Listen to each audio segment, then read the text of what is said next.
చూడండి, ఇవాళ కళ్ళున్నోడు ఎవడైనా సరే, అన్నం తినేవాడు ఎవడైనా సరే, రోడ్లు ఎలా ఉన్నాయో చెప్పమనండి. ప్రతి చోట 95% ఎక్కడన్నా ఒక యాక్సిడెంట్ జరుగుతుందా? పోయినసారి గుంతల్లో పడి ఎంతమంది చచ్చిపోయారండి? ఉద్యోగస్తులు, పిల్లలు, ఆడవాళ్లు ఇవన్నీ వదిలేశారు. ఎంప్లాయీస్ మొత్తానికి ఫస్ట్ తారీఖు శాలరీ.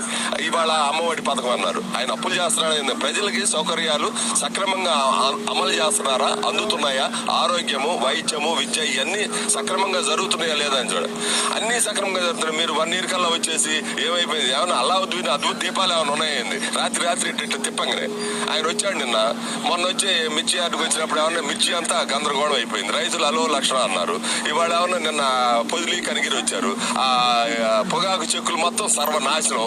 వాటి సంగతి ఒకటి మాట్లాడరు. ఈయనేం చేశాడు, ఈయనేం చేస్తాడు. ఏం చేస్తాడండి? ఎవడైనా చేయాలి కదా. యంత్రాంగం మొత్తం కలిసి కట్టుగా ఉంటే పని అవుతుంది. కానీ చంద్రబాబు నాయుడు లేకపోతే జగన్మోహన్ రెడ్డి ఇద్దరు చేసేవి కాదుగా. కింద ఉన్నోళ్ళు కింద దాకా అందాల. అది ఐస్ లాంటిది గట్ట ఈ రాజకీయం అనేది.